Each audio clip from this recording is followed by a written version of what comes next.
ขอกรุณาให้คำแนะนำเกี่ยวกับการที่จะให้กรรมฐานหรือการฝึกสมาธิและพุทธศาสนามาผสมผสานเป็นอันเดียวกันกับชีวิตประจำวันในโลกที่กำลังไม่ค่อยสงบ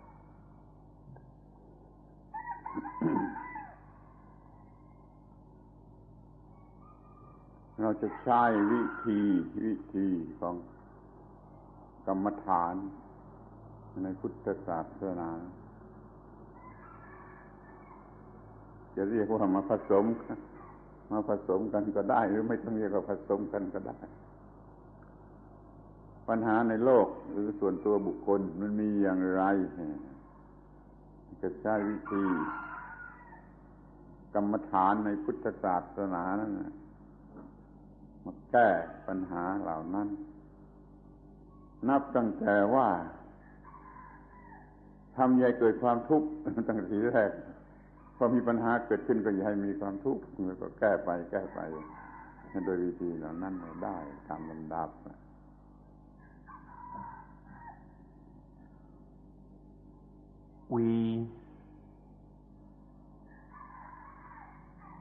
One has to be careful about taking the idea of integration too far. I mean, we don't need to blur it all together. But essentially, we use meditation and Buddhism in order to solve the problem of suffering. So inwardly we solve the problem of suffering, and then when so-called outer problems or social problems arise, we deal with them in the best possible way without turning that into dukkha. So any so-called outer problem is not made into dukkha. วิธีแก้ปัญหาหรือแก้ทุกข์ตามแบบของชาวบ้าน มันก็ต้องถูกต้องตามธรรมชาติเพราะมันเกิดตามธรรมชาติต้องถูกต้องตามกฎเกณฑ์ของธรรมชาติวิธีของชาวบ้านวิธีทางธรรมะทางศาสนาก็ต้องถูกกฎเกณฑ์ของธรรมชาติอีกเหมือนกันแล้วมันก็ไปพบกันเองคือถูกต้องตามกฎเกณฑ์ของธรรมชาติเป็นไปตามกฎเกณฑ์ของธรรมชาติมันก็รวมกันเองมันก็ร่วมกันแก้ปัญหาเอง The ways of solving dukkha that are used by ordinary people, householders and so on, have to be in line with the principle of nature. And then the religious or spiritual methods of solving dukkha must also be in line with the principles of nature. And so if these are all in line with the law of nature, then they will eventually come together. อยากจะพูดเลยไปถึงว่าจะเอาวิธีของศาสนาไหนศาสนาหลายศาสนามารวมกันช่วยกันแก้ก็ไม่พ้นไปจากวิธีของธรรมชาติเป็นแม้ว่าเขาจะเรียกเป็นอย่างอื่นไม่ใช่ธรรมชาติมันก็ยังคงเป็นธรรมชาติ Further, we'd like to say that even if you took all the methods of all the different religions and brought them together, it still wouldn't go beyond or escape from the need of being in line with nature. Although some religions may not speak in terms of nature, still all their ways of dealing with dukkha must be in line with nature. ตัวจริงของพระเจ้าพระเป็นเจ้าพระเจ้าตัวจริงของพระเจ้าคือกฎของธรรมชาติตามกฎของธรรมชาติ And the essential quality, the essence of God is the law of nature.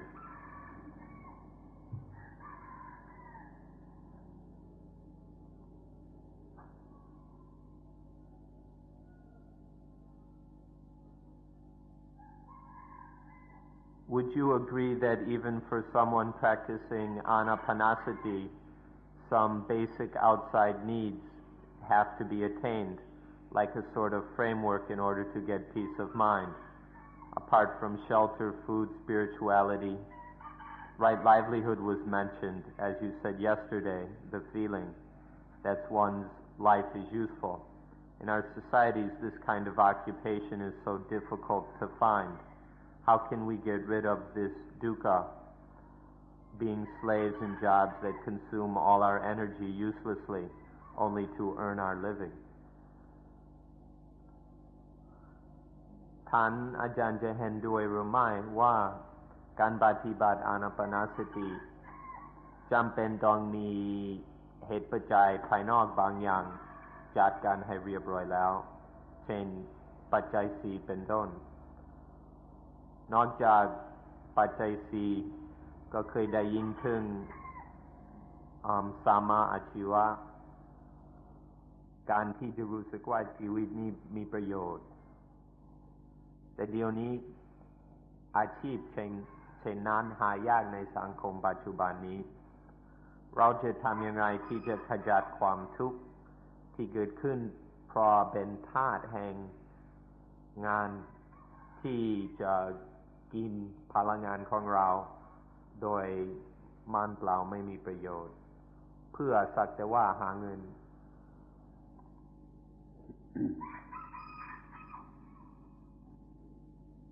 มันพูดรวมกันได้เลยว่าเราจะเป็นอยู่ตามหลักการในโลกก็ดีหรือตามหลักการที่ทางศาสนาจะทำอานาปานสติก็ดีก็ต้องมีพื้นฐานแห่งชีวิตที่ถูกต้องการเป็นอยู่หรืออาชีพมันก็ให้มันถูกต้องมันก็เป็นพื้นฐานที่ดีทั้งทางโลกและทั้งทางธรรมะหรือศาสนา นี่เป็นหลักทั่วไปจนพระพุทธเจ้าไม่ค่อยได้ตรัสถึงเรื่องนี้แล้วก็ตรัสถึงว่ามันดีอยู่แล้วคือมันดีอยู่แล้วตามนั้นก็ทำเรื่องอื่นที่มันแปลกออกไปให้ถือว่าการปรับปรุงระดับของชีวิตให้เป็นอยู่อย่างถูกต้องนี่ก็เป็นหลักทั่วไปถูกต้องตามธรรมชาติแล้วมันก็ถูกต้องตามหลักทางศาสนาเองนี่เราไม่ต้องเป็นห่วงไม่ต้องกังวลเรื่องนี้พยายามทำหน้าที่หรือว่าบทเรียนก็ตามที่เราจะต้องทำให้มันดีที่สุดเมื่อระดับการเป็นอยู่ในชีวิตมันถูกต้องแล้วมันก็ง่ายที่จะปฏิบัติธรรมะเรียกว่ามันถูกต้องสะดวกสบายแล้วมันก็สะดวกสบายในการที่จะดำรงอาชีพทำอาชีพด้วยจะปฏิบัติธรรมะด้วยใช้พื้นฐานเดียวกันรองรับทั้งสองฝ่าย Whether ordinary worldly life or spiritual practice such as anapanasati are the basic foundation of life must be in order. This the Buddha didn't speak so much about because it was fairly obvious, completely ordinary that if you do anything, it has to be on a firm foundation. And so then one has to get this foundation of one's life in order, one's livelihood, basic physical needs, and so on, have to be taken care of. And the way to understand this is not as merely chasing after money, which is the prevailing attitude in the world, or just accumulating material goods, but to approach one's work as duty. Instead of doing it merely for the reward, approach it as duty. Then if we have this proper attitude, it's not so difficult to get our livelihood in order. And then that will be a foundation for both our ordinary worldly activities as well as for spiritual practice. เมื่อมาบวชเป็นพระหรือเป็นชีระเบียบที่เป็นวินัยส่วนวินัยของการเป็นพระเป็นชีมันปรับของมันเองเราพื้นฐานในชีวิตให้เหมาะสมที่จะปฏิบัติธรรมะให้สูงขึ้นไปเอาที่นี้ไม่ได้บวชอยู่ที่บ้านต้องทำงานประกอบอาชีพที่เรียกว่าตามชาวโลกนี่มันก็จำเป็นที่จะต้องมีการปรับให้มันเหมาะสมการมี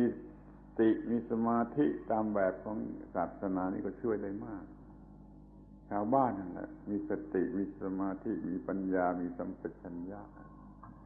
มันก็ปรับในตัวของมันเอง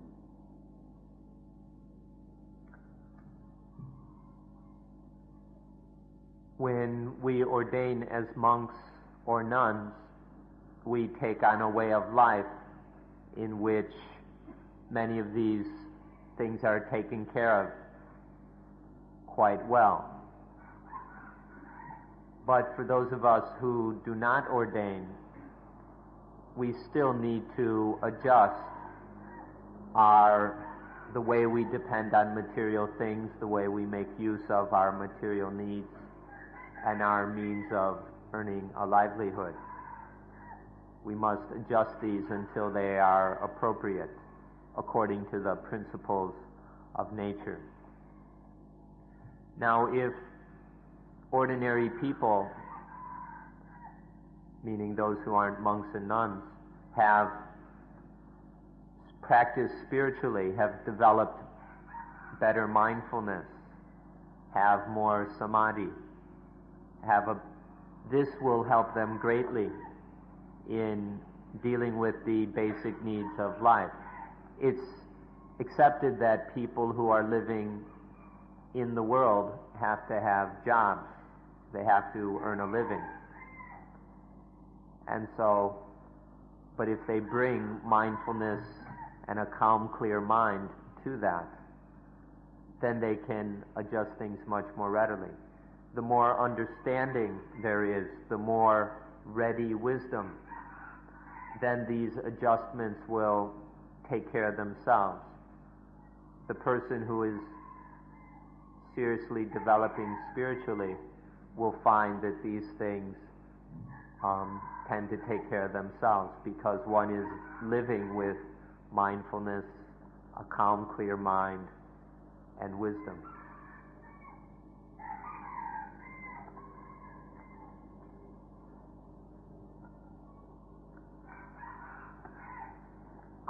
เรียกกันจะขอเตือนนิดว่าเรามีคำพูดที่ออกจะแปลกสำหรับท่านว่า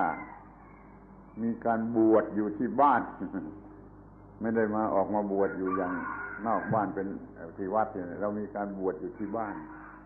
หมายความว่าเราประพฤติได้ผลอย่างเดียวกันกับที่ออกมาบวชแต่ว่าบวชอย่างนี้เรียกว่าบวชอยู่ที่บ้านสามารถจะทำให้ได้ผลในทางดับทุกข์ได้เหมือนกันจำไว้สักคำว่าบวชอยู่ที่บ้าน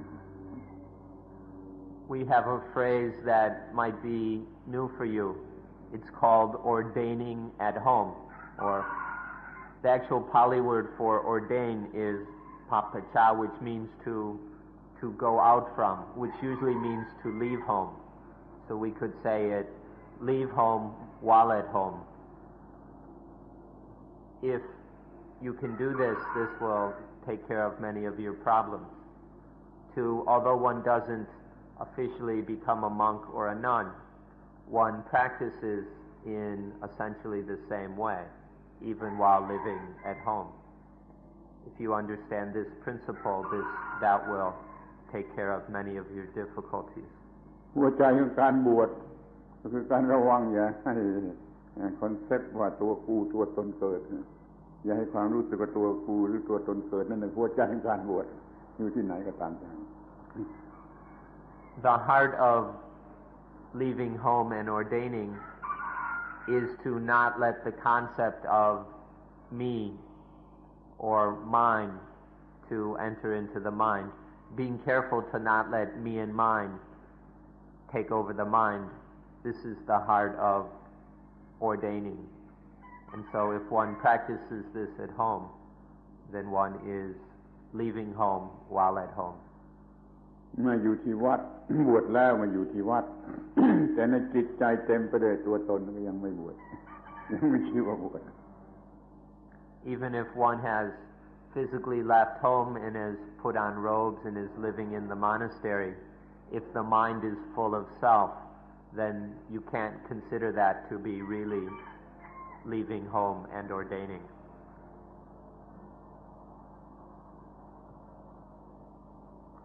Could one say that Buddhism is an atheist religion? เราสามารถกล่าวได้ว่าพุทธศาสนาเป็นศาสนาไม่มีพระเจ้าได้ไหมครับ ข้อนี้ เราไม่ได้พูดชาวต่างประเทศเป็นผู้พูดคือฝรั่งเป็นผู้พูดนักศึกษาฝรั่งก็ไปจัดมันให้ศาสนามีพระเจ้าพวกหนึ่งไม่มีพระเจ้าพวกหนึ่งแล้วก็จัดให้พุทธศาสนาไม่มีพระเจ้าท่านเขาให้คำจำกัดความพระเจ้าตามแบบของเขาแคบมากมันก็พระเจ้าอย่างที่กล่าวในคัมภีร์ไบเบิลเป็นต้นชาวพุทธเรายังมีพระเจ้าอีกในความหมายหนึ่งที่ไม่ใช่เป็นบุคคลไม่ใช่บุคคลที่มีความรู้สึกอย่างคน แต่ว่าเป็นกฎของธรรมชาติกฎของธรรมชาติในภาษาบาลีก็เรียกว่ากฎในภาษาไทยก็เรียกว่ากฎมันโคอินซิเดนต์ใช่ไหมไอ้กฎนี่จะพูดเป็นกฎก็กฎพอยาวมันเป็นกฎเรามีพระเจ้าอย่างกฎพุทธศาสนามีพระเจ้าอย่างไม่ใช่บุคคลนั้นถ้ามาคิดอย่างที่เราคิดที่ฝ่ายชาวพุทธคิดพุทธศาสนาก็มีพระเจ้าแต่ไม่ใช่อย่างบุคคลมีพระเจ้าอย่างไม่ใช่บุคคลนี่ต้องถือว่าพุทธศาสนาก็มีพระเจ้าหากแต่ว่าไม่ใช่อย่างบุคคลกฎของธรรมชาติที่เฉียบขาดที่เด็ดขาดน่าเกรงขามที่สุดเหมือนกับพระเจ้านะแต่ว่าเป็นกฎของธรรมชาตินี่คือพระเจ้าตามพูดสมมติพูดตามโวหารสมมติของชาวบ้านเป็นพระเจ้าในพุทธศาสนาไม่มีพระเจ้าที่เป็นบุคคลชื่อต่างๆอย่างที่เรียกในฮินดูหรือในคริสต์ไม่มีพระเจ้าอย่างนั้นแต่มีพระเจ้าอย่างที่เป็นกฎคือไม่ใช่บุคคล This thing about atheism is something perpetrated by Western thinkers, scholars, and so on. Looking at other religions from their own perspective, Western people have divided them into two categories, theist and atheist. But this is done based on their own definition of what God is, which is very narrow. It's generally based solely on the Christian idea of God. And then on this very narrow basis, they go and judge other religions as being theist or atheist. This is an approach we cannot agree with. If we look at it from the perspective of Buddhists, we could say that in Buddhism there is also a God. But this is to understand or define God differently than the narrow Western way. For the Buddhist, the law of nature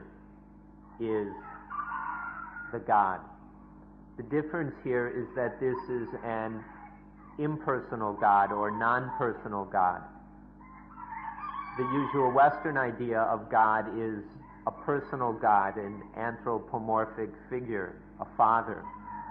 In Buddhism, the Buddhist God is not like that at all. It's the law of nature. It's interesting that in Thai the word for law is got, which is very close to God, or Thais pronounce it God. So this coincidence is quite interesting. In the West you have God, in Buddhism there is goat, or the law of nature. There is a supreme, absolute law of nature. This is the most powerful God that there is. ช่วยตอบสั้นๆหน่อยเพราะว่าถ้าอาจารย์ตอบยาวๆคงจำไม่ได้เอาแต่ใจความแล้ว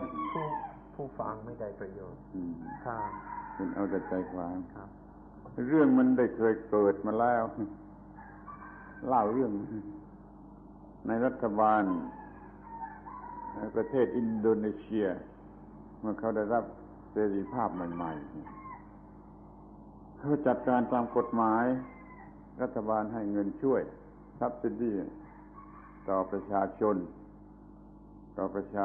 คือราษฎรของประเทศที่นี่พวกที่เป็นพุทธบริษัทมาแต่ก่อนมันก็มีเขาถือว่าพวกที่ถือพุทธนี่ไม่มีศาสนาเขาไม่มีกอดเมื่อมันไม่มีกอดก็ไม่มีศาสนาถ้าไม่มีศาสนาก็ไม่ถือว่าเป็นประชาชนที่ถูกต้องตามกฎหมายแล้วเขาก็ไม่ให้เงินซับซิดีแล้วก็มีผู้เอาความคิดอันนี้ไปต่อสู้กับรัฐบาลว่าเรามีกอดอย่าง impersonal กอดเราก็มีกอดดังนั้นเราก็มีศาสนาดังนั้นเราก็เป็นประชาชนของประเทศอินโดนีเซียจะมาจัดเราเป็นผู้ไม่มีศาสนาและไม่ใช่ประชาชนอินโดนีเซียไม่ได้รัฐบาลก็ตกลงก็ยอมจ่ายเงินซับซิดีให้เหมือนกับคนอื่นๆที่ถือศาสนาอิสลาม There's a historical story that has to do with this. In Indonesia, soon after independence, it was decided that to subsidize religion with the belief that a good Indonesian citizen would have a religion. And there were many Buddhists in Indonesia who had been Buddhists for centuries. And the government considered, however, that the Buddhists had no religion because they were atheists in the government's understanding. That the Buddhists, because they didn't have a God, they didn't have a religion. And so the Buddhists were not given any subsidy, unlike the other religions. To deal with this injustice, some of the Indonesian Buddhists used the very point we've just made, that in Buddhism there is an impersonal God, that Buddhism is as much a religion as any other, but that the God is impersonal. And so they were eventually given their subsidy. เป็นนั้นว่าให้เรามีทั้งสองแล้วกันมี impersonal God มี personal God แล้วก็ไปคิดดูเองว่าอันไหนน่ากลัวกว่าอันไหนน่ากลัวกว่า So there are two kinds of God. There's the personal God and the impersonal God. You can decide for yourself which is more awesome, which is more terrible. In my opinion, death is the final quenching of the body-mind. There is a nothingness,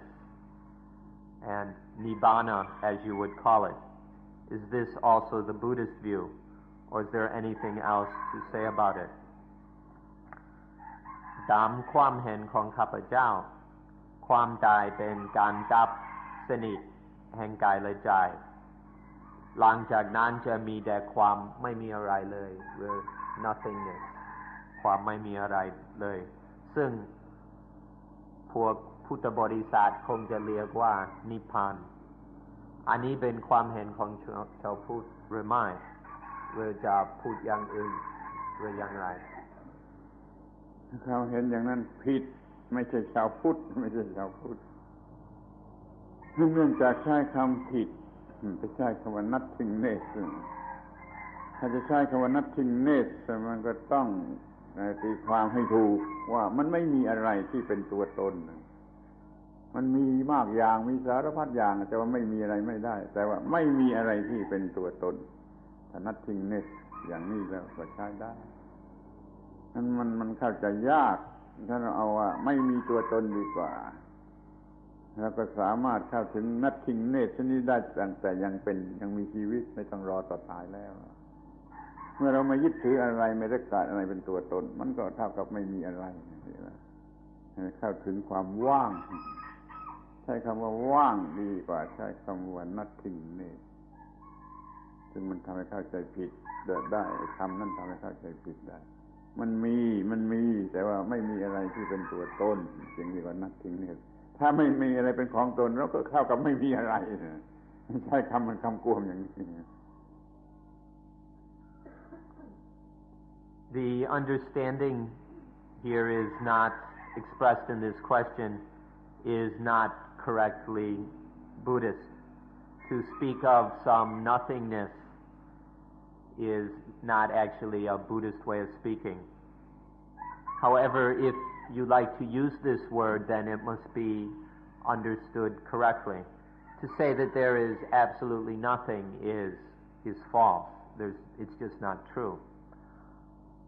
What the Buddhist would say is that one is quenched in, you can say that there is no self, there is nothing which is self. If you like the term nothingness, the proper understanding of it is the fact that there is nothing which is self, nothing which is me or mine. That would be a kind of Buddhist nothingness. However, Buddhists don't use this term. Buddhists prefer the term voidness. Because when people hear nothingness, they immediately think that there's nothing at all. It becomes nihilism, which is not the Buddhist perspective. We prefer the term voidness, that things exist, all things exist, but all those things are void of self, are void and empty of me and mine. They exist, but their existence is void of self. This is a better term to use than nothingness. Nothingness can be easily misunderstood. It's very ambiguous. So, and one doesn't have to die. One doesn't have to die to realize or to enter voidness or to be voidness. Or if you prefer nothingness, there's no need to die. Just when there is no more self, then that is voidness. And so you could say, but then you can say when there is no self, then it's the same as if there was nothing. And this is where things are a bit ambiguous. When there's no more self, then it's like there was nothing. But you have to understand this properly, not in a material way. Quenching มีได้โดยไม่ต้องตายยังไม่ตายไม่ต้องตายก็มี quenching ถ้า quenching มีแต่ตายแล้วจะมีประโยชน์อะไรมันจะมีประโยชน์อะไรมันก็ไม่มีประโยชน์อะไรมัน quenching ต้องมีตั้งแต่เมื่อยังไม่ตาย quenching มีแต่เมื่อไม่ได้ยึดอะไรว่าเป็นตัวตนไม่มีสิ่งที่ยึดว่าตัวตนไม่มีสิ่งที่ยึดว่าตัวตนนั้นมันจึงจะเคว้นแล้วก็ไม่ต้องตายเราก็อยู่ได้โดยเยือกเย็นโดยที่ไม่ต้องตายคำพูด มันคำพูดมันกำกวมแล้วก็ตีความไม่ถูก nothing กับ nothing ฝ่ายฟิสิกส์มันก็อย่างหนึ่งไอ้ nothing ฝ่าย spiritual มันก็อีกอย่างนึงถ้าฝ่ายฟิสิกส์มันก็ไม่มีอะไรเลยไม่มีอะไรเลยถ้าฝ่าย spiritual มันก็มีทุกอย่างแต่ไม่ถูกยึดถือว่าเป็นของกันมันก็เท่ากับไม่มีคำว่า nothing มันสองความหมายอย่างนี้ One can be quenched without having to die. The kind of quenching that comes at death or after death, what good is that? If you have to die to be quenched, that has absolutely no benefit for life. one ought to be much more interested in the quenching while still alive. Life, we can say that life is quenched of all heat, of all dukkha, when one stops attaching to things as being me. When there's no more attachment to anything as me, that is the quenching that is most interesting, because one is still alive. The problem here, as in many cases, is that language is ambiguous, and we tend to interpret terms incorrectly, generally rather materially. So with the term nothing or nothingness, there's a material meaning and a spiritual meaning. The material interpretation means of nothingness is there's nothing, just some state of absolute nothing. There's nothing existing. But spiritually, the term means that there's everything. All things exist, but none of those things are self. None of them are taken to be me. So when there's this spiritual nothingness, or when nothing is attached to as me, it's like there was nothing. But we need to understand these words correctly. ถ้าจะไม่ให้ปนกันยุ่งไม่มีคอนฟิวอะไรแล้วก็ใช้คำบาลีฝ่ายนี้อัตตาอัตตามีตัวตนมีอย่างเต็มที่มีอัตตามีตัวตนฝ่ายสุดฝ่ายนี้อนัตฝ่ายนี้นิรัตตาไม่มีอะไรเลยไม่มีอะไรเลยแต่ตรงกลางเนี่ยเป็นอนัตตามีแต่ไม่ใช่ตัวตนมีแต่ไม่ใช่ตัวตนเราถือมีชีวิตมีอะไรก็ตามแต่มันไม่ใช่ตัวตนนี่เรียกว่าอนัตตาฝ่ายนี้เรียกว่าอัตตาฝ่ายนี้เรียกว่านิรัตตาnothingness ฝ่ายนี้ก็มีแต่ตรงกลางนี่มีแต่ไม่ใช่ตัวตนนั่นแหละคือความรู้ที่ถูกต้องมันมีแต่มันไม่ใช่ตัวตนถ้าเป็นเรื่องตัวตนแล้วก็ไม่มีไปใช้คำnothingnessเฉพาะส่วนนั้นแต่ส่วนที่มันไม่ใช่ตัวตนมันมีอยู่ To keep things clear, it's helpful to use the Pali language. In Pali there is the word atta, which means self. It's to insist that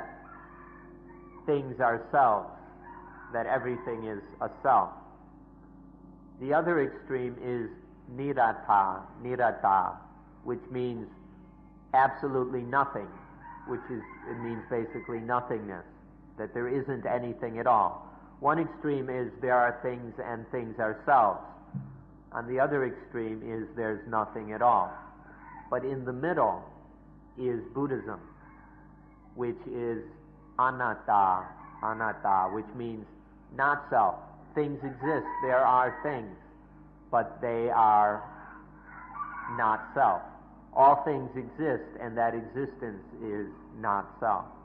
So if you understand these three terms, you'll understand the Buddhist perspective. On one side is the belief there are things and things are selves, that they have some permanent, essential identity or something. And on the other hand is that things is the view that there's nothing at all. The Buddhist perspective is in the middle, that there is existence, but that existence is not self. The non-existence only applies to self. ถ้าอยากจะใช้คำธรรมดาที่เราใช้กันทุกภาษาใช้ธรรมดาก็ว่าครั้งนี้ว่ามีครั้งนี้ว่าไม่มีแต่ตรงกลางว่ามีแต่ไม่ใช่อัตตามีแต่ไม่ใช่อัตตาเนี่ยอย่างนี้ถูกอ่ะนี่ไม่นี่มีนี่ไม่มีนี่มีแต่ไม่ใช่อัตตานี่ว่าอยู่ตรงกลาง middle way อยู่ตรงกลางคือมีแต่ไม่ใช่อัตตา To use more ordinary words, we can say one extreme is being or existence. The other extreme is non-being or non-existence. And then the Buddhist perspective is being but not self, or existence but not self. That existence, that being is not self. จำไว้ว่า not self ไม่ใช่ no self not self. Please remember these words correctly. It's not self, not no self. Not self is the proper translation.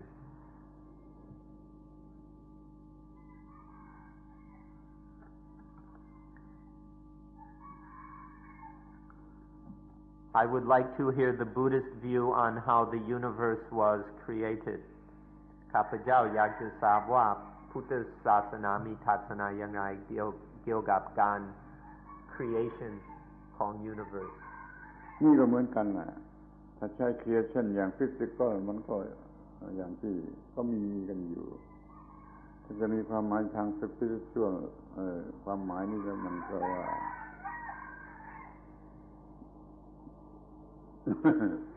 มันหยาบคายมันความไม่รู้อวิชชาความไม่รู้เป็นผู้สร้าง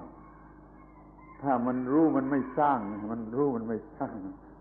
ในคัมภีร์ไบเบิลอ่านพบว่าพอพระเจ้าสร้างโลกสร้างได้เสร็จหมดแล้วพระเจ้าโอ้นี่ผิดซะแล้วนี่ทำผิดซะแล้วอย่างนี้มีคุณไปดูสิพระเจ้าคิดว่าทำผิดซะแล้วนั่นแหละความไม่รู้มันสร้างนั่นถ้าพูดกันอย่างหลักพุทธศาสนาก็อวิชชาเป็นผู้สร้างสิ่งต่างๆถ้ามันมีวิชชาแล้วมันจะไม่สร้างอะไร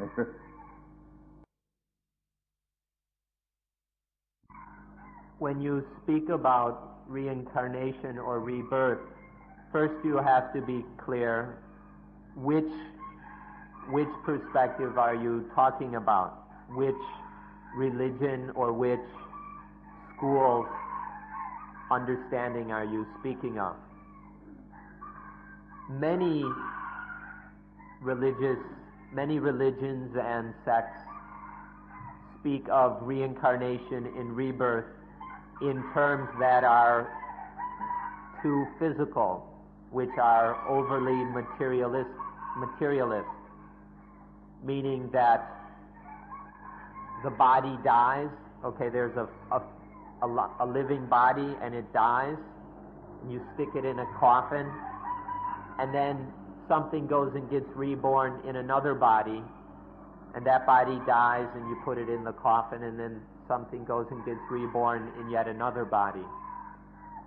So in some teachings, reincarnation, rebirth is a very physical matter about the birth and death in physical bodies. But if you are interested in the Buddhist understanding of this, it goes much deeper. It's not so concerned with the material things, but it goes more deeply. And that's seeing whenever in the mind ego is born or selfishness is born, whenever there is the thought in the mind, I am, this is birth in the Buddhist understanding. We explained this the other day when talking about dependent origination. In every cycle of dependent origination, there is a birth. Every time the cycle of dependent origination goes around, there is a birth. This means the birth of the ego within the mind. Instead of a physical birth, it's a spiritual birth. Those physical births and deaths, that doesn't happen so often. It's not a big deal. But this spiritual birth is happening over and over again each day. This is the important issue,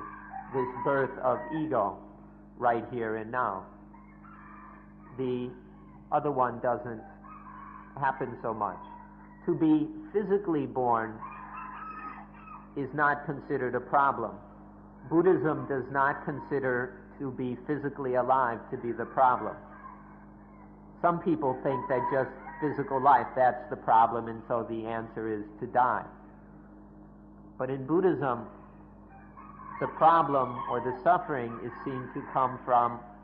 this spiritual birth of ego. So one has to be clear whether one's talking about rebirth in a Buddhist sense or in a Hindu sense or whatever. Now, karma, the Buddha made it very clear that karma, or that the happiness and the dukkha we experience now, has nothing to do with the actions in past lives. The Buddha actually said this, that the happiness and dukkha we experience now is not dependent on actions in past lives. Rather, the Buddha taught the karma that is now. If we act correctly according to dependent origination, then there's no dukkha. If we act incorrectly towards dependent origination, then there is dukkha. If we act incorrectly, then through ignorance, ego is born and there is dukkha. If we wisely understand dependent origination, then ego isn't born or reborn or reincarnated, and there's no dukkha. So these are Buddha's perspectives on rebirth and on karma. One needs to distinguish them from other perspectives, say the way many Hindus speak about reincarnation as some self that takes a body, that body dies, the self goes to another body, and this goes on endlessly. And then the problem for Hindus is how to keep the self from getting reborn into bodies. But in Buddhism, the problem isn't the bodies, it's the self. ถ้าสมมติว่าจะมีกรรมเก่าอยู่นะเราสามารถที่จะควบคุมมันเสียหยุดมันเสียได้ด้วยกรรมใหม่คือการปฏิบัติให้ถูกต้องตามหลักของปฏิจจสมุปบาทกรรมเก่าก็เลิกไปเพราะควบคุมได้ด้วยกรรมใหม่แล้วเลิกมันเสียได้ด้วยกรรมใหม่แล้วก็เป็นพระอรหันต์พระอรหันต์ท่านควบคุมเองกรรมทั้งหมดได้ไม่มีอีกต่อไปกรรมเก่าอย่าไปสนใจกับมันนักเลยมีกรรมใหม่ถูกต้องก็ควบคุมกรรมเก่าแล้วยกเลิกกรรมเก่าก็เป็นพระอรหันต์ Suppose that there is old karma. Suppose that there is. Nonetheless, one can control it by acting correctly right now according to the law of nature, according to dependent origination. If we understand and practice correctly according to this law, then old karma is nullified, and there's just what's happening now. If one acts incorrectly according to the law of nature, then there will be dukkha. So the problem is not old karma. It's what we do right now, especially what the mind is doing. And that, whether it's right or wrong, depends on how it acts, how it relates to dependent origination. ถ้าเกิดก็ต้องเป็นทุกข์ถ้าไม่เกิดก็ไม่เป็นทุกข์คำว่าไม่เกิดในที่นี้ไม่ได้หมายความว่าตายไม่เกิดในที่ไม่ใช่ตายคือมันไม่เกิดตัวกู้ไม่เกิดอัตตาไม่เกิดเซิ่งถ้าเกิดก็ไม่ควรเกิดเซิ่งถ้าไม่เกิดก็คือไม่เกิดเซิ่งถ้าเกิดเซิ่งก็เป็นทุกข์ไม่เกิดคือไม่เกิดเซิ่งก็ไม่เป็นทุกข์แล้วก็ไม่ต้องตายคอยเข้าใจความหมายนี่ที่มันสำคัญมากถ้าเกิดมันหมายถึงเกิดของเซิ่งมันก็ต้องเป็นทุกข์ถ้าไม่เกิดมันก็ไม่ได้เกิดของเซิ่งมันก็ไม่มีความทุกข์ถ้าเราอยู่อย่างไม่เกิดอยู่อย่างไม่เกิดเราก็ไม่ตายเพราะไม่เกิดก็ไม่มีอะไรตาย ไอ้ไม่เกิดนั่นคือไม่ตาย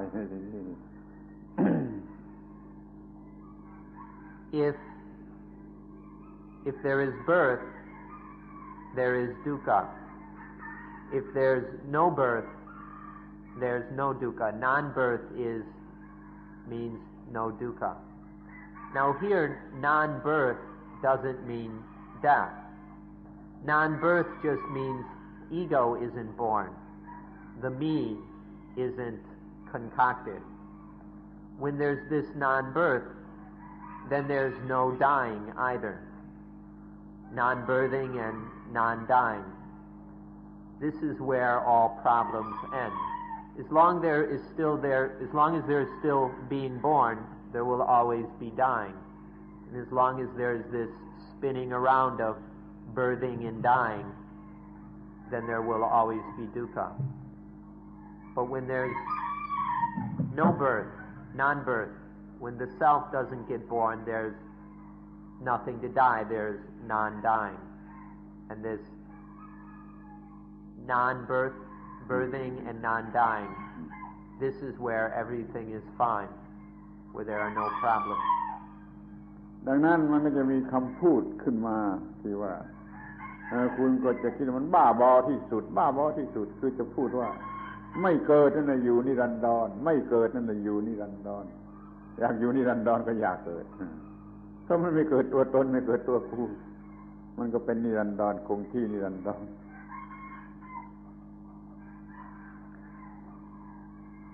ไม่เกิดนั่นอยู่นิรันดร And so there's another way of speaking. When there's no birth, then there is eternal life. When there's no more birth, then there is eternal life. Not eternal self. Just eternal life. These words are crazy, but that's how it is.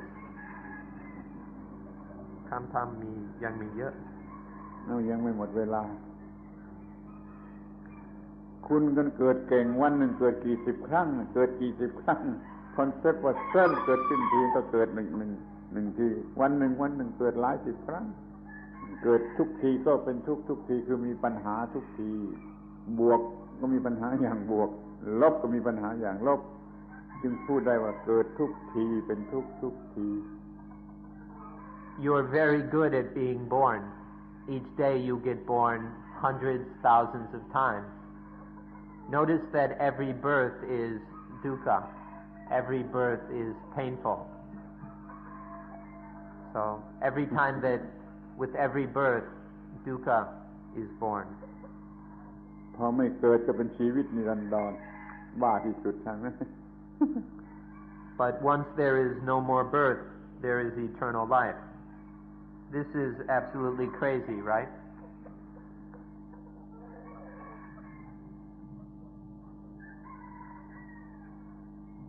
มันเกี่ยวกับภาษาชาวบ้านพูดภาษาหนึ่งทางศาสนาพูดอีกภาษาหนึ่งคนธรรมดาพูดภาษาหนึ่งพระอรหันต์พูดอีกภาษาหนึ่งพยายามทำความเข้าใจกันให้ดีๆอย่าทึกทักเอาง่ายๆว่ามันเหมือนกันมันไม่เหมือนกันมันตรงกันข้ามเสมอคำพูดหรือความรู้สึกของคนธรรมดากับของพระอรหันต์มันจะตรงกันข้ามเสมอ Be very careful because there are two ways of speaking. The ordinary person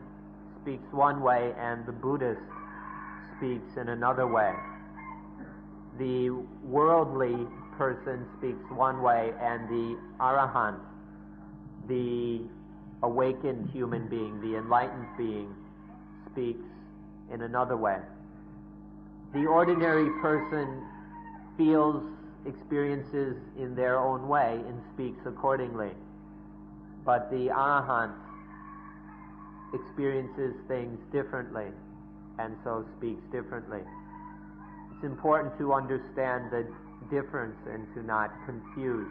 the two ways of speaking.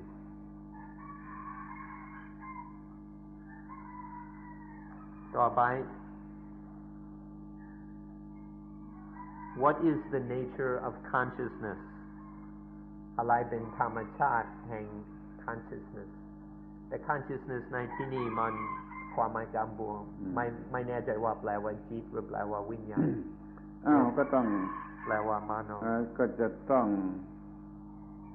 ทำความเข้าใจเกี่ยวกับคำว่า consciousness เสียก่อนไอ้ consciousness ของอีกพวกหนึ่งโดยเฉพาะของฮินดูนะ consciousness นั้นหมายถึงอัตตาเป็นสิ่งที่มีอยู่ตลอดเวลาทำผิดทำถูกเรื่อยไปจนบริสุทธิ์แล้วก็ไปรวมกับบรมอัตตาเรียกว่า consciousness หรือวิญญาณของฝ่ายพวกนู้นที่ฝ่ายชาวพุทธนี่ไม่ consciousness หรือวิญญาณไม่ได้เกิดอยู่ตลอดเวลาเกิดเฉพาะตรงมันมีอายตนะภายนอกภายในมากระทบกันแล้วก็เกิดวิญญาณเฉพาะกรณีนั้นพอเสร็จเรื่องแล้วมันก็ดับไปเดี๋ยวกระทบกันอีกก็เกิดใหม่อีกนั้นวิญญาณมีชั่วคราวทุกคราวที่กระทบทางอายตนะแล้วคุณจะพูดเรื่องวิญญาณไหนถ้าวิญญาณของฮินดูก็อัตตาถาวรนะวิญญาณนั้นเป็นอัตตาถาวรนั้นถ้าเป็นวิญญาณของพุทธไม่มีอัตตาไม่ใช่อัตตาเกิดชั่วขณะมันมีอายตนะกระทบกันคำว่าวิญญาณมีความหมายสองความหมายอย่างเป็นอัตตาก็มีอย่างไม่ใช่อัตตาเลยก็มีสองความหมายอย่างนี้ First we should make some understanding about the word consciousness or in Pali vijnana. In the Hindu tradition, consciousness is considered to be eternal, or consciousness is identified as the self or the person. And so consciousness lasts forever. It's permanent.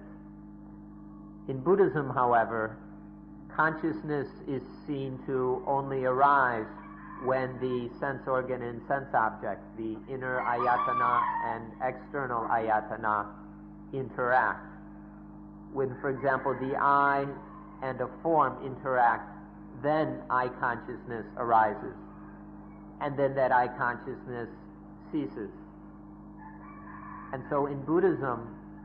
consciousness is seen to arise dependent on the senses and cease. And so it's something momentary. It just comes and goes. And each one is a new consciousness coming and going momentarily. So which of these do you want us to speak about? The Hindu consciousness, which is eternal, which is identified with the self, or the Buddhist consciousness, which is momentary. ที่นี่ก็มีคนมีคำอธิบายบางพวกทำความเข้าใจรวบกันที่ทั้งสองอย่างคือเขาจะอธิบายว่ามีวิญญาณอย่างอัตตาตลอดกาลอยู่ข้างในแล้ววิญญาณนั่นแหละมันออกมาทำหน้าที่ชั่วคราวทางตาบ้างทางหูบ้างทางจมูกบ้างทำเสร็จแล้วกลับไปอยู่ข้างในจะทำหน้าที่ทางหูกลับเสร็จแล้วกลับไปอยู่ข้างในทำในทางจมูกกลับไปอยู่ข้างในอธิบายอย่างนี้ก็มีไม่เคยพูดแล้วมาหลอกกันว่าเป็นพูดก็มี Then there's another perspective which joins the two. This teaching says that there is a vijnana or a consciousness inside, and this is an eternal consciousness. But then it will go out to the eyes, to the ears, to the nose, to the tongue, and then come back. It goes out and comes back. So there are some who teach this way, and they deceptively say that this is Buddhist, but this is not a Buddhist teaching. However, there are some people who claim it to be that there's some eternal consciousness that goes out to the senses. This, however, is not a proper Buddhist teaching. ยังมีที่น่าหัวมากไปกว่านั่นอีกก็ว่าเขาว่าเวลาพวกโน้นเขาว่าไม่ใช่พุทธชาวพุทธว่าพอเรานอนหลับวิญญาณไปเที่ยวความฝันของเราก็คือวิญญาณไปเที่ยวไปพบไปเปล่าเป็นความฝันของเราพอวิญญาณกลับมาเราจึงจะตื่น ถ้าวิญญาณไม่กลับมาเราก็ตายเลยไม่มีโอกาสจะตื่นนี่วิญญาณไปเที่ยวเวลาที่เรานอนหลับพูดอย่างนี้ก็มี And then something amusing, those people who speak of consciousness as being eternal, they say that when one sleeps, that consciousness goes wandering around, and that what you dream are the things that consciousness meets while it's traveling around. Once consciousness returns to the body, you wake up. If consciousness doesn't return, then the body has no chance to wake up and dies. Now, this is another way of speaking about consciousness, but it is clearly not Buddhist. Although you'll meet Buddhists who will you'll meet people who say such things and claim it is Buddhism. It's not correct Buddhism. น่าสงสารหรือน่าลำบากนะคนไทยในแหลมทองนี่ในแถบประเทศไทยแผ่นดินนี้พวกฮินดูเข้ามาสอนก่อนสอนวิญญาณอย่างพวกฮินดูสอนอย่างพวกฮินดูแล้วชาวพุทธมาทีหลังมันก็มาตีกันกว่าจะชนะกว่าจะสอนอย่างชาวพุทธได้ก็ลำบากมากแล้วที่สอนไม่ได้คนที่สอนไม่ได้เชื่ออย่างเก่าเชื่ออย่างฮินดูแต่ก่อนก็ยังมีอยู่จนกระทั่งบัดนี้นี่ภาวะที่น่าสงสารเกี่ยวกับเรื่องวิญญาณในเมืองไทย And then speaking specifically about Thailand, there are a lot of difficulties about consciousness because the Hindu teaching came here first. So the Hindu understanding of vijnana and things like rebirth came to Thailand first, and then Buddhism came later. And so then the two have been in conflict for hundreds, probably at least 1,000 years. And this still is going on. There are many people who they claim to be Buddhists, but they have never actually listened to the Buddha's teaching on these things. They just stick to the old Hindu beliefs, which are also part of the ordinary culture. And so for the people who are not willing to learn, who don't try to understand the Buddha's perspective, they just stick with the old Hindu ideas of consciousness. And so this is still going on today, and to help so-called Buddhists understand the Buddha's teaching is still rather difficult because of these old beliefs. โดยสัญชาตญาณคนเราไม่ชอบสิ้นสูญไม่ชอบสิ้นไปชอบให้ยังอยู่สัญชาตญาณจึงไปน้อมเอียงว่าเกิดใหม่เกิดใหม่เกิดใหม่เกิดใหม่พวกอียิปต์เขามันมีไว้สำหรับรองรับที่มันจะมาเกิดใหม่เกิดใหม่แต่ว่านี่ไม่กี่พันปีไม่กี่พันปี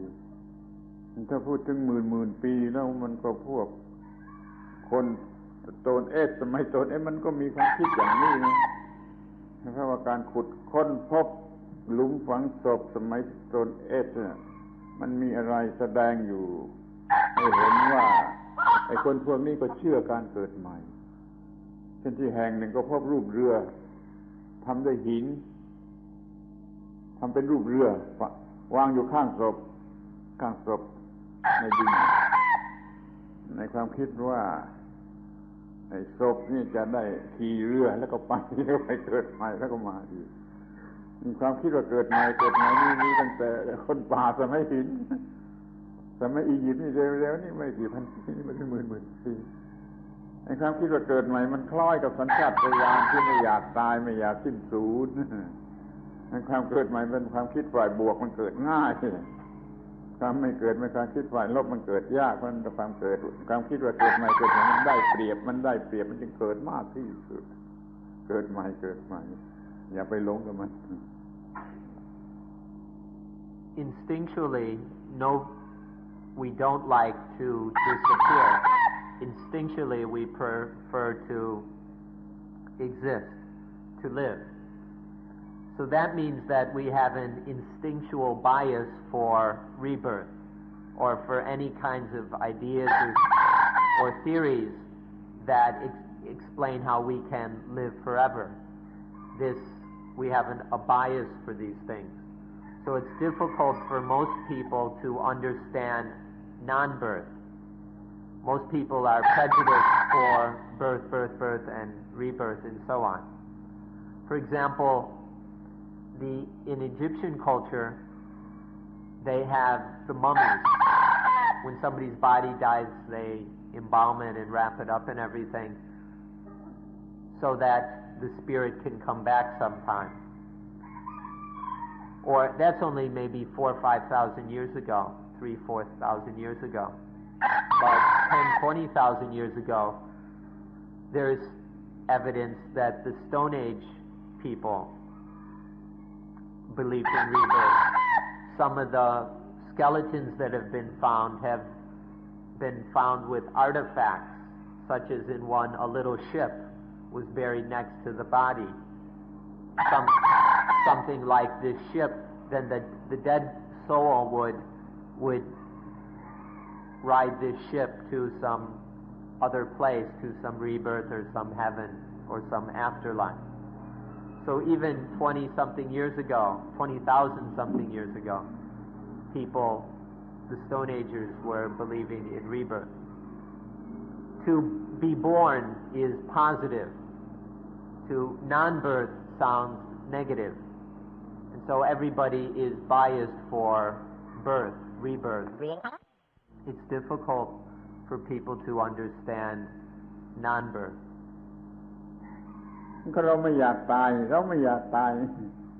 ถ้าต้องตายก็คิดว่าจะเกิดใหม่เพราะเราไม่อยากตายความคิดว่าจะเกิดใหม่มันง่ายนิดเดียวมันมีอยู่ตลอดเวลาเพราะว่าเราไม่อยากตายเราไม่อยากสูญสิ้น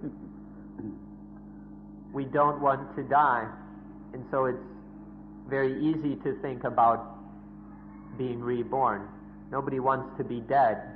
so we all easily think about rebirth. And so it's very easy to get born. ถ้าเรามีปัญหามีปัญญามากกว่าสัตว์เราก็มีปัญหายุ่งยากไอ้สัตว์ทั้งหลายมันไม่มีความคิดถึงมาถึงขนาดนี้มันก็ไม่มีปัญหา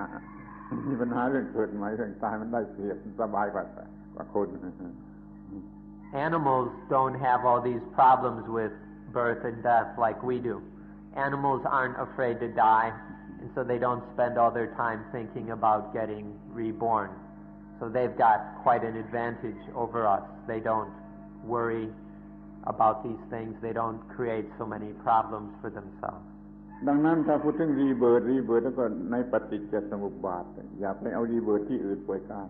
รีเบิร์ธในปฏิจจสมุปบาทแต่ละวันอันทีแรกก็เรียกว่าเกิดก่อนอันเกิดทีหลังก็เรียกว่าเกิดใหม่ทุกชั่วโมงได้ทุก5 นาทีก็ได้แล้วแต่ว่าปฏิจจสมุปบาทจะมีมากหรือน้อยในวันหนึ่ง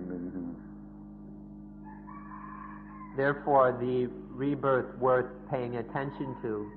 is the rebirth in dependent origination.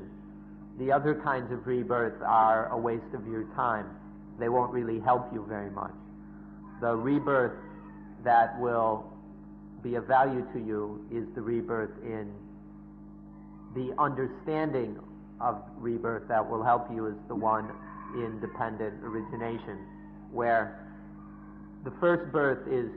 first time you call it birth, the next time you can call it rebirth. And this can happen every hour, or you can be reborn every 5 minutes, depending on how much dependent origination there is. If you understand rebirth in this way, it will have genuine value for you. ความรู้เรื่องปฏิจจสมุปบาทมีประโยชน์มากที่สุดคือมันทำให้เรารู้ว่าไม่มีใครเกิดไม่มีใครตายไม่มีใครเกิดไม่มีใครตายถ้ามีความรู้เรื่องปฏิจจสมุปบาทจะมองเห็นว่าไม่มีใครเกิดไม่มีใครตายเราก็ไม่มีปัญหาเราก็ไม่มีความทุกข์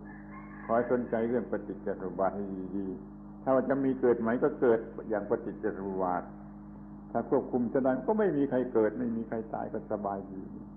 ขอบใจเรื่องปฏิจจสมุปบาทกันให้มากๆIf you understand dependent origination, you'll understand that there's nobody who is born and there's nobody who dies. There's nobody to be born, nobody to die. There's just the flow of dependent origination. So you ought to be very thankful to dependent origination, because it frees you from all this worry and trouble of being born and dying over and over again. ปฏิบัติอานาปานสติให้ถึงที่สุดแล้วจะหมดปัญหาเรื่องเกิดเรื่องตายหมดปัญหาเรื่องเกิดเรื่องตายเพราะปฏิบัติอานาปานสติได้ถึงที่สุดคือไม่มีบุคคลไม่มีตัวตนไม่มีอัตตา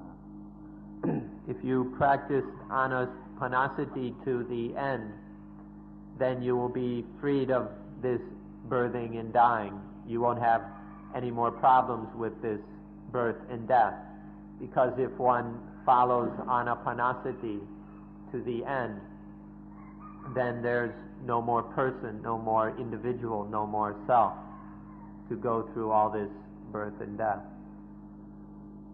อิสระหรือเสรีภาพจากการเกิดการตายจากอิสระจากการเกิดการตายนั้นเสรีภาพสูงสุด To be independent from birth and death is the highest freedom. เขาถามว่า What organ experiences the mind or other sense organs? อายตนะอะไรจะรู้สึกต่อจิตหรือต่ออายตนะอื่นๆไม่ว่าหมายถึงให้ได้ความว่าอย่างไรถามว่าอย่างไรอายตนะอะไรมันจะทำความรู้สึกต่อจิตหรือต่ออายตนะอื่นเช่นอะไรจะรู้สึกซึ่งตาหูจมูกลิ้นกาย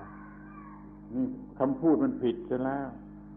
คำว่าอายตนะไม่ใช่หมายความว่าผู้รู้สึก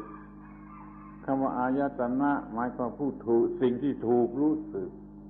สิ่งที่ถูกรู้จักหรือรู้สึกจึงจะเรียกว่าอายตนะอะไรจะรู้จักอายตนะก็จิตที่โง่ก็รู้ผิดจิตที่ฉลาดก็รู้ถูกและอายตนะมีหลายชั้นอายตนะมีหลายชั้นจนสูงสุด คำนี้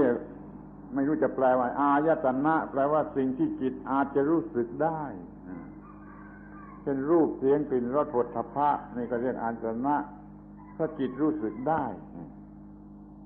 ทีนี้ก็ว่าฌานสมาบัติอรูปฌานทั้งหลายก็เรียกอายตนะทั้งนั้นน่ะทั้งสี่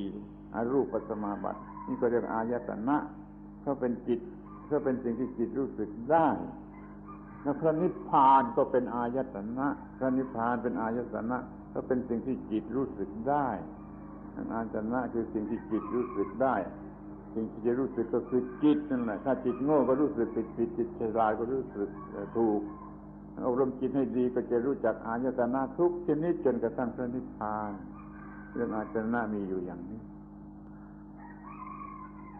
The question was what organ experiences the mind and the other sense organs. Actually, the question is not phrased correctly, because the sense organs or the ayatana do not experience things. The word ayatana, which we translate as sense or sense organ here, means things which can be experienced. It means experienceables, things which the mind can experience. So we do not speak of an ayatana which experiences the mind. It's the mind which experiences the ayatana. There are the inner ayatana and there are the outer ayatana. And all of these are things which can be experienced by the mind. If the mind experiences them correctly, wisely, then there's no dukkha. If the mind experiences them foolishly, with attachment, then there is dukkha. So understand that ayatana, or the senses, mean things that can be experienced. For example, the eyes, ears, nose, tongue, body, and mind sense are things, or mind are things which can be experienced. And the same with forms, sounds, smells, tastes, touches, and thoughts. these can be experienced. Further, the certain very refined objects of concentration, and where the mind is totally one-pointed on a very refined object, on a mental object. These are called the rupa jhanas, the arupa jhanas, or the samapatis. These very refined, where the mind is totally concentrated inwardly on a very refined object. These are called also ayatana. These are things which the mind can experience, these so-called very refined states of consciousness. And further, nibbana is an ayatana. Nibbana, the highest thing, can be experienced. It's not some metaphysical abstract. Nibbana is something that can be actually experienced by the mind. So ayatana means experienceables, or things which can be experienced. สิ่งที่อาจจะรู้สึกได้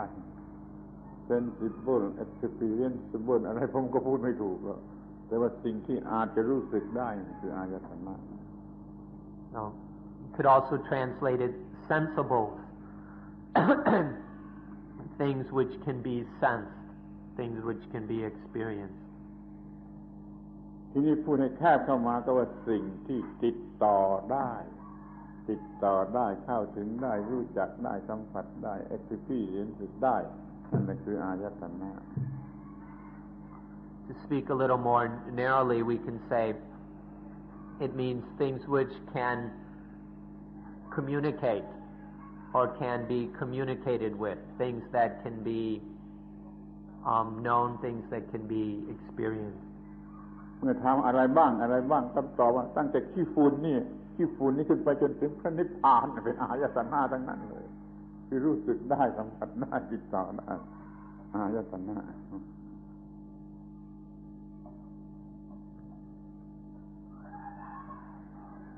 อีก5 นาที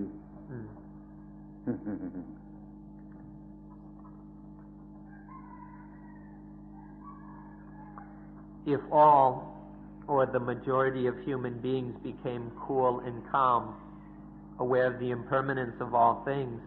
and of their place in the law of nature, what effect would this have on all the other kingdoms of life? What do you mean by other kingdoms of life? It's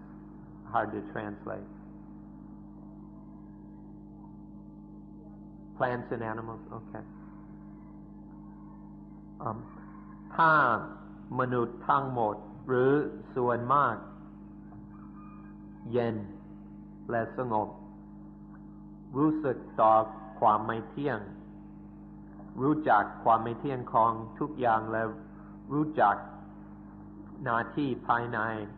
กฎของธรรมชาติมันจะมีผลอย่างไรต่อสิ่งที่มีชีวิตอื่นๆเช่นต้นไม้และสัตว์เดรัจฉานนี่หมายความว่าคนมีความรู้ถูกต้องสามารถทำให้เป็นนิพพานหรือเย็นได้ที่คำว่านิพพานนี่มีความหมายพิเศษอีกอย่างนึงไม่เบียดเบียนตัวเองแต่ก็ไม่เบียดเบียนผู้อื่นผู้ที่บรรลุนิพพานก็ไม่เบียดเบียนทั้งหมดไม่เบียดเบียนตัวเองไม่เบียดเบียนผู้อื่นแล้วก็มีสันติภาพสูงสุดสันติสูงสุดก็คือนิพพานพยายามให้มีนิพพานก็จะมีสันติภาพสูงสุดแม้แต่ต้นไม้ก็ไม่ถูกเบียดเบียนสัตว์ก็ไม่ถูกเบียดเบียนคนก็ไม่ถูกเบียดเบียนวัตถุทั้งหลายตามธรรมชาติก็ไม่ถูกเบียดเบียนไม่มีใครเบียดเบียนธรรมชาติโดยประการทั้งปวง If human beings truly understand impermanence and the law of nature, then the result of that will be nibbana. Human beings will realize nibbana, which means they'll be cool. There'll be no more dukkha. Now another meaning of nibbana is non-violence or non-harming, non-oppression. if human beings are truly cool, the effect of this is that they do no harm. They don't oppress or exploit plants, other animals, people, or even material things like rocks and benches and things. So if from understanding the law of nature human beings are truly cooled, then they do not do any harm to anything. And that is the meaning of peace or santi, which is another synonym for nibbana, the highest peace or the supreme peace. ไม่เบียดเบียนตัวเองก็เย็นเองเย็นเองเย็นเองเคว้นเอง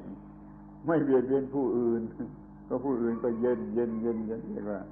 มันเย็นกันทั้งสองฝ่ายทั้งตัวเองและทั้งผู้อื่นนี่สูงสุดของสันติภาพมันอยู่ที่นี่ When one is quenched, when one is cool, one doesn't harm oneself anymore. And when one is cool, one doesn't harm others. Okay, so not harming oneself, one is cool. Not harming others, they are cool. And so both sides are cool, are quenched. มีอัตตาเกิดเมื่อไรที่ไหนอย่างไรมันก็ร้อนเมื่อนั้นเป็นความร้อนทุกชนิดร้อนอย่างเปียกก็มีร้อนอย่างแห้งก็มีร้อนอย่างมืดก็มีร้อนอย่างโง่สีขาวแสงสว่างสีขาวก็มีมันร้อน อัตตาเกิดเมื่อไรก็ร้อนเหมือนนั้นไม่มีอัตตาเกิดก็เย็นอยู่ Whenever atta or self is born, then things get hot. When atta is born, the heat, the fire starts. Sometimes it's a wet kind of fire.